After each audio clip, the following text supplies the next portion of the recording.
इस energy exchange के basis पर जो रिएक्शन है इनको दो टाइप से डिवाइड किया जाता है। ठीक है, किस बेसिस पर?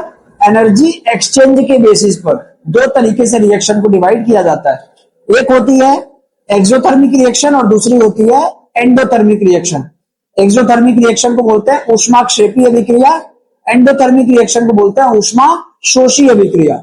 अब आगे समझेंगे इसको डिटेल में कि एक्सोथर्मिक रिएक्शन क्या होती है, एंडोथर्मिक रिएक्शन क्या होती है।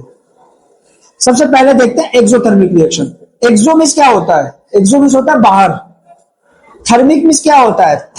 थर्मा जैसा कुछ वर्ड आता है तो हमें क्या समझ में आता है? टेम्परेचर की बात कर रहे हैं, कुछ हीट की बात कर रहे हैं। तो एक्सोथर्मिक वर्ड में ही सब कुछ लिखा हुआ है। एक्सो मींस बाहर, थर्मिक मींस टेम्परेचर। तो जब हीट यानी टेम्परेचर बाहर निकलता है, रिलीज होता है, उसका इवोल्यूशन होता है, हम क्या बोलेंगे? क्या है? एक्सोथर्मिक रिएक्शन है। तो exothermic reaction, energy is released into the surroundings. Energy क्या करती है? अपने आसपास के एनवायरमेंट में, सराउंडिंग में क्या करती है? रिलीज करती है, बाहर निकालती है। Usually in the form of heat और लाइट। किस फॉर्म में निकलेगी? या तो हीट के फॉर्म में निकलेगी, बहुत ज्यादा ऊष्मा निकलेगी, गर्मी निकलेगी, या फिर लाइट के फॉर्म में बाहर निकलेगी। इस दो फॉर्म में ये क्या करेगी? रिलीज होगी एनर्जी।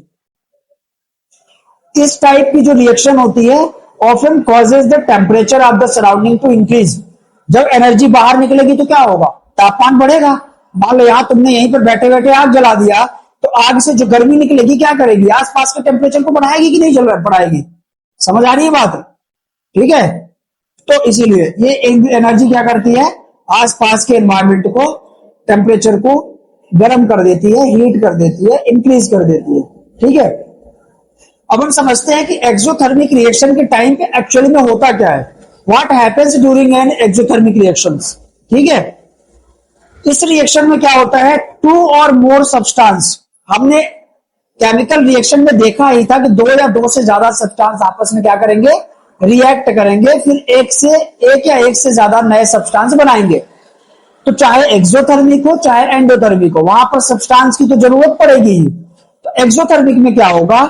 दो या दो से ज्यादा सब्सटेंस क्या करेंगे? आपस में रिएक्ट करेंगे। ध्यान रखना, दो या दो से ज्यादा सब्सटेंस आपस में मिलेंगे, रिएक्ट करेंगे और नया सब्सटेंस बनाएंगे। समझ आ रही है बात? दो या दो से ज्यादा सब्सटेंस मिलेंगे आपस में और रिएक्ट करके न्यू सब्सटेंस का फॉर्मेशन करेंगे और एनर्जी क्या करेंगे? बाहर रिलीज करेंगे, एनर्जी बाहर निकालेंगे। समझ आया? अब ये एनर्जी क्या होगी? This release of energy is why the surrounding feel warmer. मैंने अभी बताया, जब एनर्जी रिलीज होगी तो आसपास के वातावरण को क्या करेगी? सराउंडिंग को गर्म कर देगी, वार्म कर देगी, टेम्परेचर बढ़ा देगी आसपास के वातावरण का। एग्जाम्पल के लिए, व्हेन यू बर्न वुड और कैंडल, जब हम लकड़ी जलाते हैं या कैंडल जलाते हैं तो क्या करता है? वो हीट रिलीज करता है लाइट के फॉर्म में। लाइट जलती है ना, जब हम कैंडल जलाते हैं तो हमें उजाला ही तो दिखता है, लाइट ही तो दिखती है। और वो क्या करती है? एनर्जी प्रोड्यूस करती है। अगर तुम उसके ऊपर हाथ रखोगे जलेगा नहीं। जब तुम लकड़ियां जलाते हो तो उसमें गर्मी नहीं निकलती है, आसपास का माहौल गर्म नहीं हो जाता। तो इसीलिए क्या होता है? ये एनर्जी रिलीज करती है। इसको हम कौन सी रिएक्शन बोलेंगे? एक्सोथर्मिक रिएक्शन, यानी ऊष्माक्षेपी अभिक्रिया हिंदी में बोलते हैं। समझ गए? कुछ एग्जांपल्स हैं जैसे बर्निंग ऑफ फ्यूल्स, यानी ईंधन का जलना। ईंधन में क्या होता है? डीजल भी हो गया, पेट्रोल भी हो गया, केरोसिन भी हो गया, लकड़ियां जला रहे हैं, कुछ भी जो ईंधन का काम कर रहा है, कोयला हो गया, बर्निंग ऑफ फ्यूल्स। इसके अलावा रेस्पिरेशन रिएक्शन। रेस्पिरेशन रिएक्शन मतलब जो सांस लेना है, श्वसन की जो प्रक्रिया है, ये भी क्या होती है? ये भी क्या होती है? एक्सोथर्मिक रिएक्शन होती है। क्योंकि रेस्पिरेशन क्या करता है? Reaction of calcium oxide with water. ये क्या करती है? रिएक्ट करती है कैल्शियम ऑक्साइड के साथ, ठीक है, और वाटर के साथ रिएक्ट करती है और फिर एनर्जी क्या करती है? रिलीज करती है। रेस्पिरेशन में जब हम सांस लेते हैं तो हमें उससे एनर्जी तो मिलती है।